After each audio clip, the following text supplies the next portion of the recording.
All right. Yes. All right. Oh my God. I was thinking about what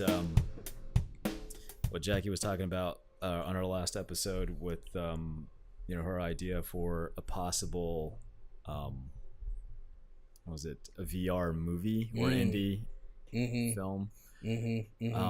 I started thinking like that.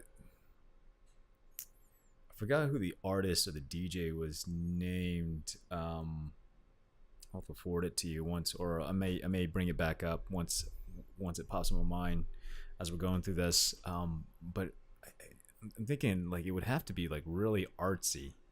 I mean, if you're going like if it's something that would require a head unit or anybody can, do a full 360 viewing. I mean, you'd have to take into consideration of the color palettes. Well, I have seen a full 360 VR experience that was super artsy. It was all about like somebody dying and like they saw their ghosts and stuff. And, right. And having said that, I don't think it has to be that way. I mean, I think personally, something actiony or something scary, just. Yeah, it's called Resident Evil. Something like that. Yeah. That's in your face for a reason. And honestly, I don't even think 360 is a good idea. A lot of research has shown that, and this is the reason people are stopping shooting 360, is because people don't use it. Nobody actually wants to sit here and turn all the way around. Does it get too impractical? Yeah, it's like nobody wants to do this. Who wants to do that? Nobody. Right. They want to. They like to be able to look around, but they want to do it like this. That's what they want to do. Okay. And that's why so maybe a 180. That's why I think the 180 VR, where it's like 3D popping out at you, but you can still look around, like it's cut off like right here. Right. I think that's more but practical. Like right here. Yeah, it goes up to like right here. So I'm sure it would require a little bit more work if you had to stitch it all the way around on a full 360 scale. Yeah, it is more work. It's more expensive, and it's kind of pointless because nobody really takes advantage of it. So yeah. Okay.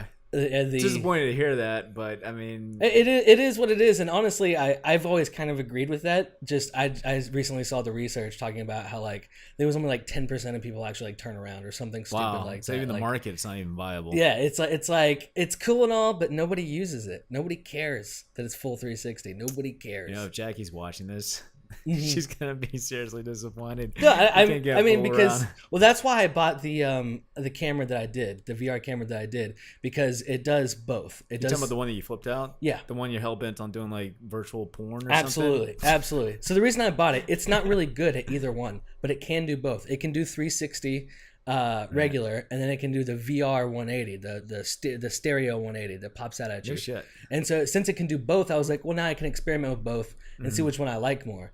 And that's why I've started to go towards the 180. I think is more of the future. And if I am going to get serious about it, then I'm going to require a more expensive camera than that. It's not a very good camera. Speaking of future, I'm a bit concerned with like where tech is going. Not as in a sense of like development, AR, VR, gaming. It's more so with the Silicon Valley. Just recently, Mark Zuckerberg came out and openly was reaching out to the our very own U.S. government to help regulate social media. I'm trying to get my head wrapped around that concept. And what I thought was interesting is that anytime when a big company wants to have government involvement,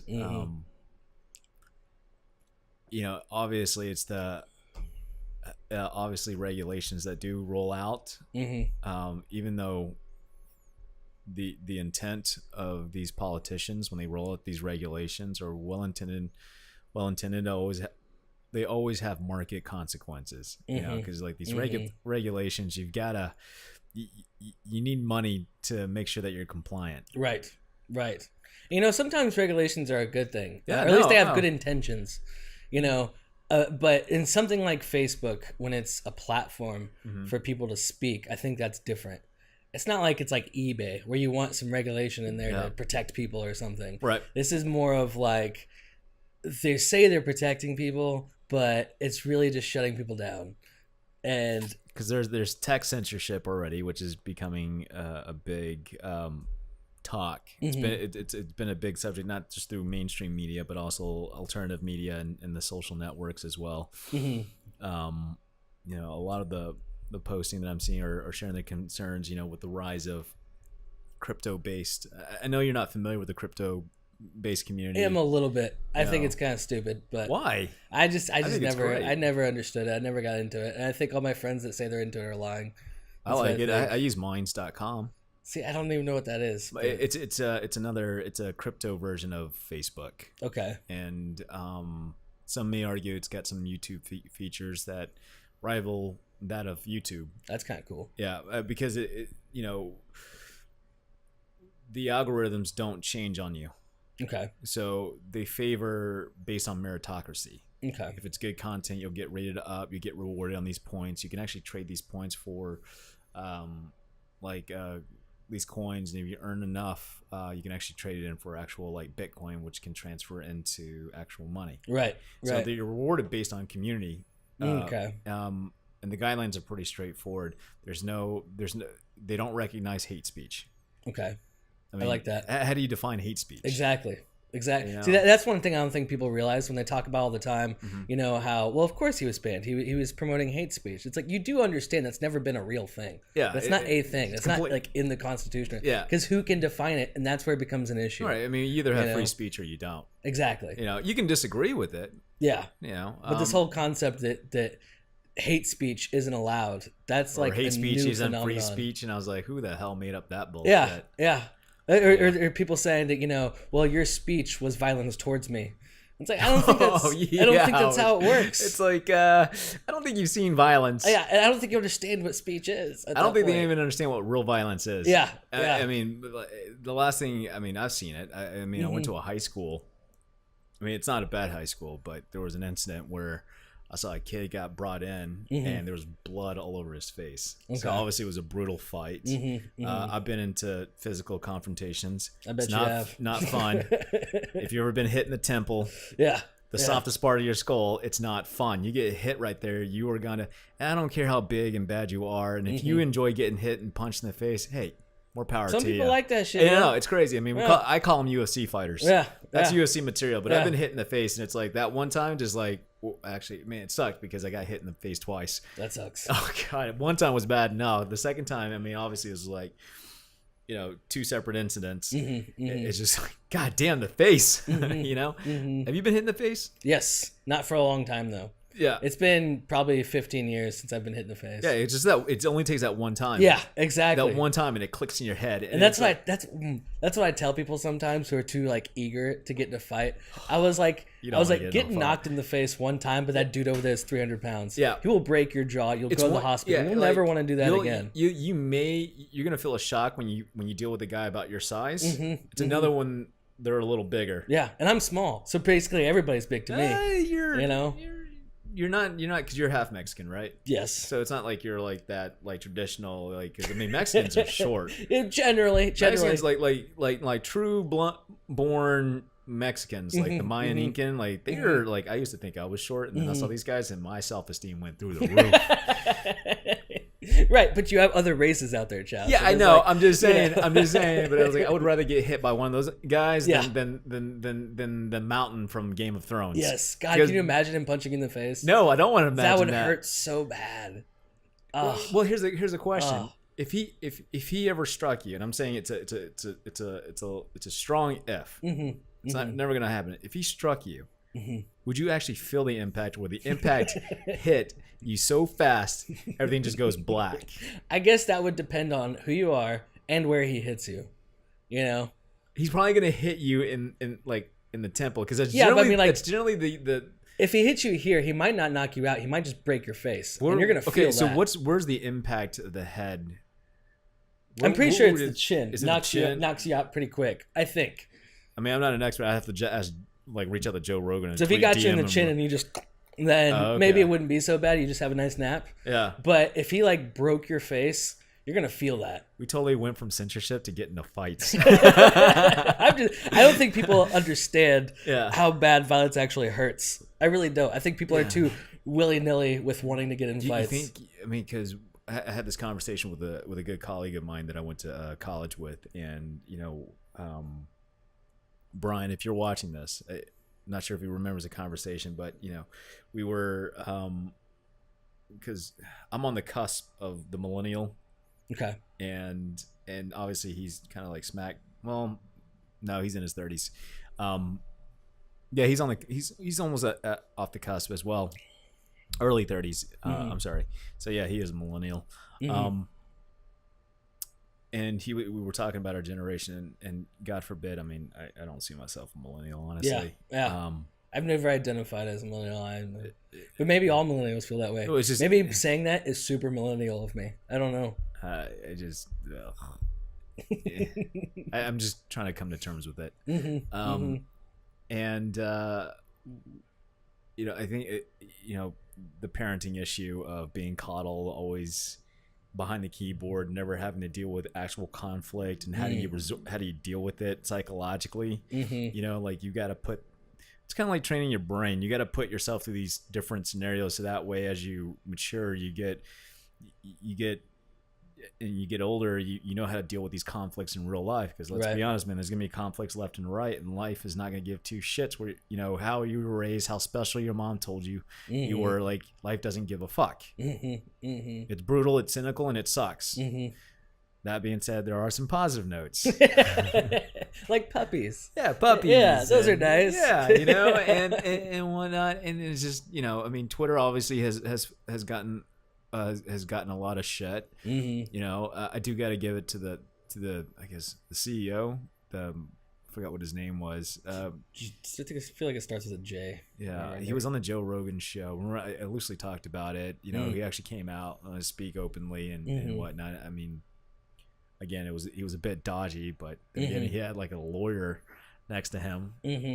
While Jack, that's his name. Yeah, that's right. Jack. And then Tim Pool, who is like this alternative, like solo journalist. He openly discloses to everybody, like, look, I'm a lefty. I'm a liberal, or whatever you want to call him. But God, when he rails on the left, he just slams into it. And I know you're not big onto the whole crypto thing. You may know a little bit. Look into his stuff. I do encourage you. Why? Because he sheds a different alternative view that, even from my standpoint, it's like, he's just honest. Okay, I like honest people. He's honest. You don't. It's like, look, you're not going to agree with anything, but the fact that he's honest, I think, is what makes is what people gravitate toward. And you got some whiz kid behind a computer who's been, where corporate like Google gives them the ability to shut somebody's account down because of somebody disagrees, doesn't give them an opportunity to appeal. And I don't know, it's a little concerning. And even that, I'm a little torn, because there's been talk about like Facebook needs to be broken up. Yeah, I saw that. I thought that was the co-founder was pushing for. Honestly, I think it's kind of a stupid idea. I feel like it's like what they were trying to do with like Microsoft a little bit. Like, just because they're big, doesn't mean they need to be broken up. Because I'll be honest with you, like, it's an earned monopoly. Exactly. It's an earned monopoly. And I think he was talking about splitting up like Instagram and like WhatsApp from them. It's like, that's not even a big deal. Like, Instagram and WhatsApp do not control the market here. Yeah. I mean, no, absolutely. No, I couldn't agree with you more. But even then, like, even when companies buy these another companies, I don't know fully what the regulations are. I know loosely that oftentimes I don't know if they require like judicial or legislative permission. Because I know legislation will step in if they can see that there's competition, like, just to make sure that there is competition. I mean, I don't think there's a justification, because even like the crypto community is it's getting bigger. And I want to talk to you about that, like, something to consider, like maybe go into crypto, set up a crypto channels as an alternative means, because some of our shit does get a little controversial. I don't know. I guess I don't understand the need or the use or the like about a year ago when it was super hyped up and everybody was investing in crypto, and I just and obviously that fell on its face, and now it's still worth what it was before that happened. It's still like Bitcoin right now is still worth like several $1,000s. Yeah, it's like 6,000 or something, or whatever. But it was up to like almost 30,000 or something like that. Something crazy. Yeah, no, that's 21,000. So that's what, something like that. It was just this big hype train. Yeah, no, it's a hyperinflation. So basically, what happens is what you see is once it peaks, it has to come to a crash and dive. Now people call that a crash. I call that a market correction. Yeah, it was definitely a correction. It was never worth as much as people were claiming. But that's why I was never on board. I was like, everybody's like, you can still get in. I was like, why would you want to? It's a fake price. Not necessarily. I mean, if you want to make a quick buck, fine, I guess. No, that's not. It's not a quick buck. They're like, it's the future. I'm like, it's gonna crash. No, it's I mean, the whole point behind crypto was to compete, was to give an alternative competition against like centralized banking system. Now, obviously, for us to have this conversation, you need to know a little bit more and have a better understanding of how the central banking system works. No, I mean I know how it all works. Now, do? I've researched crypto very heavily. I just think it's stupid. And really? I'm sorry, I don't know anybody who actually uses Bitcoin except for criminals. And if that's the case, I'm all for it because it is a nice untraceable way to buy some RPGs on the black market. What if I agree. What if I told you I have crypto? I mean, that's fine. A lot of people do, but what are you going to do with it? You can buy services and goods. There was this one time where I used to help out with a documentary film festival, one of the biggest documentary film festivals around. And because I used to help out there, you just sitting there and watch all the documentaries and stuff. There was a documentary about this couple who decided they were going to live off of Bitcoin for a month. And this was years ago. 5, 6, 7 years ago I saw this. Okay, about the early stage. It's almost like in the mid stages of it was absolutely useless. I mean, first of all, it was very hard to find a place that even took it. And if you could, it was so slow. It was like 20 minutes to like do a transaction. It's like, who has time for that? Seriously. I can't argue that because I think it's getting even slower, isn't it? Like, no, it's getting faster. Is it getting faster? It's getting faster. I knew it was changing. I just didn't know which direction. It's getting faster. So, and I can address that. The average when it first started, the average time frame for a transaction was an hour. Jesus. Yeah. And they're like, hey, we found a grocery store in our state that supports it. It's like, do you really want to, though? That sounds really shitty. Well, the value prop is convenience and time. Time is the most valuable asset. So, I mean, I can't argue that. Yeah. What I do appreciate, and again, like crypto is not for anybody, for everybody. I think it's awesome if you want to be on the black market. That's the only use I see for it. Seriously. If you want to have an anonymous transaction to do something illegal, it is the best way to do it. Way better than PayPal or something like, I mean, it's solid for that. Yeah. I don't see a real world use for it unless somehow there is all the banks go belly up and these people are going to be like, I was the smart one. I can see that maybe. Well, I mean, history's shown that. I mean, we had the Great Depression. The banks did go belly up. Yeah. One time. We just recently had the big bailouts. Too big to fail kind of scenario. Yes. That was funded with our tax dollars. Yes. You're welcome, big banks. So and again, crypto really. I mean, because people use it. See, there are people that will see it to invest in. There are others that see it as a way to buy other services and goods because they don't trust the U.S. dollars. I mean, there's different reasons for it. I mean, yeah, is it untraceable? Not necessarily. It's not, because it's actually managed by the community, and that's where it gets a little tricky because it's all like encrypted though, right? Like nobody knows what's on their computer. No, but they see the contracts and the agreements. Okay. So really, I thought it was all encrypted. I really did. No, not necessarily. And they can see where you're going. Okay. What the whole point of crypto is to remove the middleman, the big middleman who takes a cut, because that's what we call it, a transaction fee. Until you've have you ever dealt with transaction fees? I mean, if you're ever lucky, you might get like 3%. Okay. Which is even I think it's 3%. I have to double check, like, because I know we were running like online. Like, I started a small business, an apparel T-shirt with the company with a buddy of mine back in college, like just after college. And we were doing so many transactions to get to the point like these transaction fees are a little too much. Yeah. And it was like, I guess I have ran into that. I think it's like 3%. Like for us at the time it was 3%. And if you're lucky, you might get 2.5, 2.75. And then crypto was like another. It was a caveat where you didn't have to have that. Now, granted, you can throw the transactions. It's just like, I know you don't have to remind me. right. You know, right. You don't have to, it's gotten better because like the last. I'm sure it has because that was an old documentary. Yeah. Okay. Well, yeah. I mean, the last transaction was last week, right? Because I was trading. Okay. I was trading. It was 15 minutes. Okay. Again, I know that's slow. It's still a long time. I know. It's I not know. instant. I know. Yeah. I know. Yeah. I know. You're looking at me like that's still like.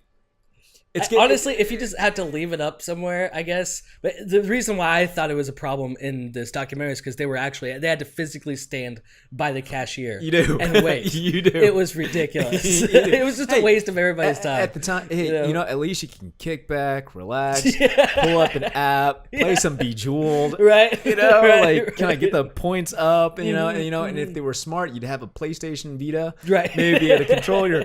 I'm just saying, like, they may have, like, some really good Wi-Fi. I'm not.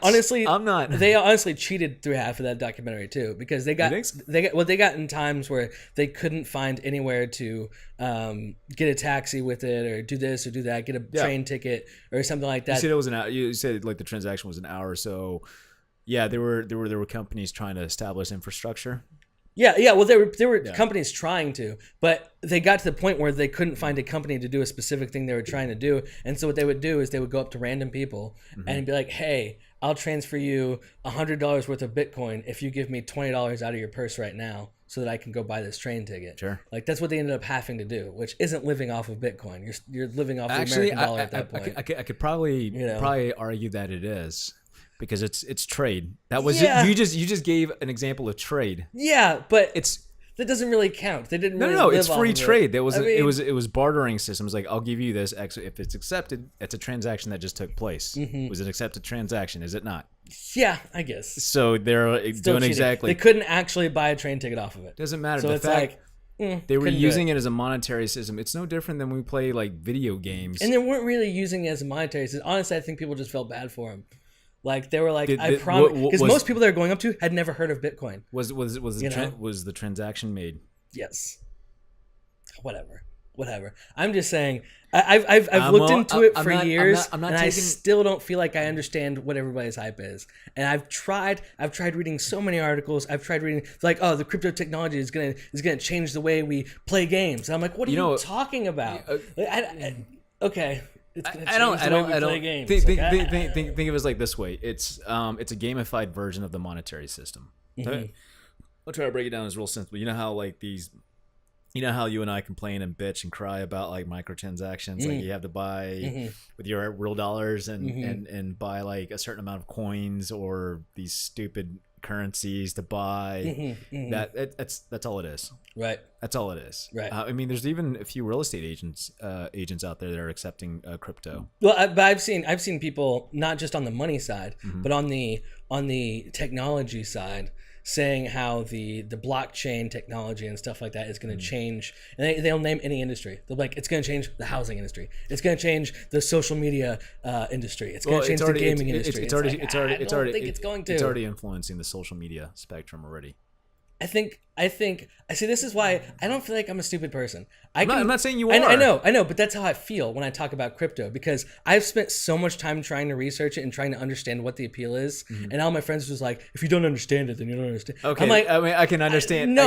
I have not seen a single thing that makes me want to invest. Not a single thing. And everybody's treating me like I'm an idiot. I'm just like, I feel like I've Googled it enough. I feel like I have. I think what you're looking for is more context. Yes, I need context. I need examples. And it's like, and then for those douchebag friends of his,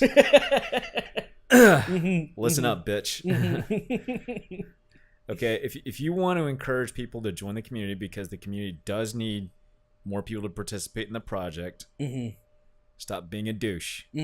You don't have to be pretentious. If they ask a question, if you feel like you're frustrated, it's like, hey, let me give you some resources to look, or think of like a simple metaphor any average person can grasp. Like, try to dumb it down for me. Yeah, try to do something, and it's okay. Don't just say, well, you obviously don't understand it. See, well, you're right. Maybe I don't.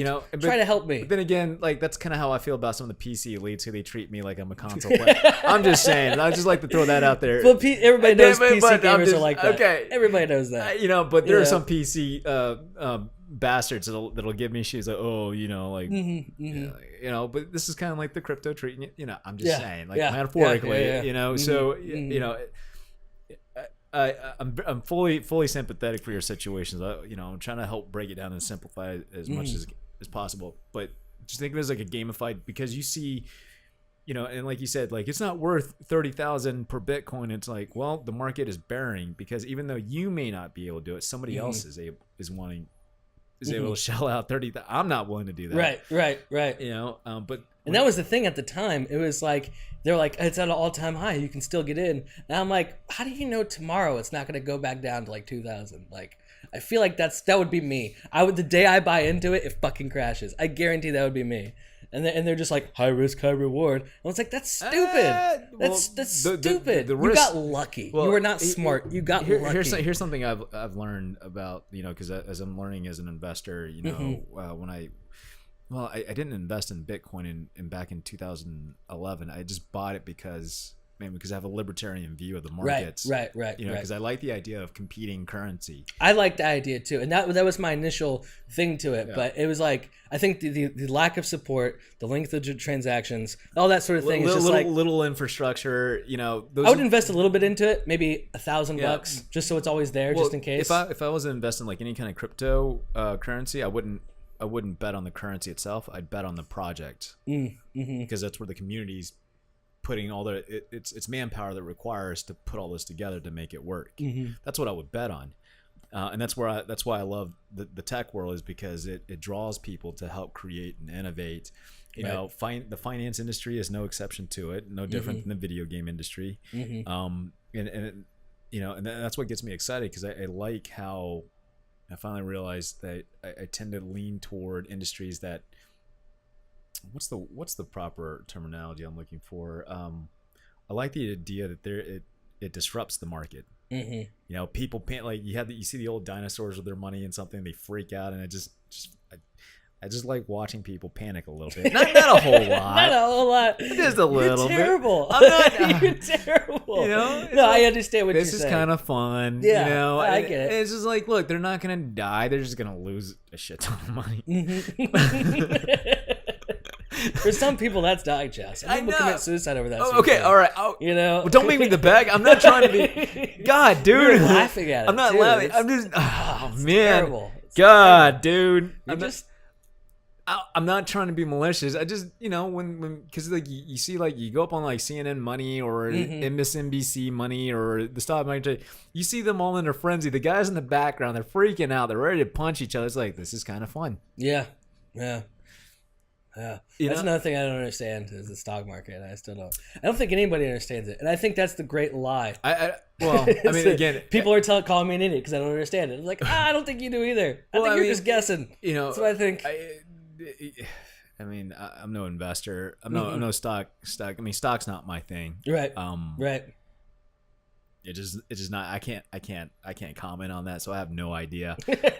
I don't. I've tried learning it a little bit, and I got this app on my phone called Robinhood, where you can trade for free. I think it's still doing that. What? I'm sure. Like, if you hit a benchmark, then there's certain. It didn't used to be. It could be now, but when it was new, everything was free. Well, it had to be. That's how you promote it. Yeah, exactly. So it was completely free, and I was like, yeah, I'll start investing into shit. Yeah. I made like $5, I think, so I'm doing pretty good. Start. To start. But yeah, the fact that you made something is better than nothing. Right. With crypto, it's not like the government can come in and try to put some kind of weird censorship on it. Right. That's a beautiful part about it.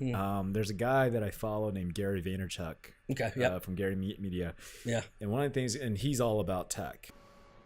And then one of the things that he said, if I can remember, he said, this was something that I kind of had this idea in my head, that cryptocurrency or Bitcoin or whatever, Ethereum Classic, Monero. And these are different cryptocurrencies. They all have the potential and ability to overthrow governments. Interesting idea. Like, just burn it down. Yeah. I mean, I'm not, and that's what scares. That's what's going to scare. Well, no, not people, but government. Yeah. So it's something. Both. Yeah. No, but it's definitely something. I mean, again, I'm not an expert on this. I'm not telling everybody to go out and put money on crypto. I'm not going to advise you on anything, but just overall, think of tech as this big. Well, as Jackie Brown would say, a whole new world. Only she's saying it in front of me. I was like, whoa, that was impactful. Oh, you just serenaded. Yeah, but anyways, we're gonna have to wrap it up right there, guys. Wrap it up. Thanks for tuning in. Wrap it up. Give us a like. That would definitely help us out. We like the likes. And and if it's your first time here, why are you laughing? Whatever. Continue. I could comment on that really well. Wrap it up, guys. Don't forget. Man. Okay. Knowledge. Hit the subscribe button and the bell icon for more updates, and we'll see you next time. Thanks a lot, guys.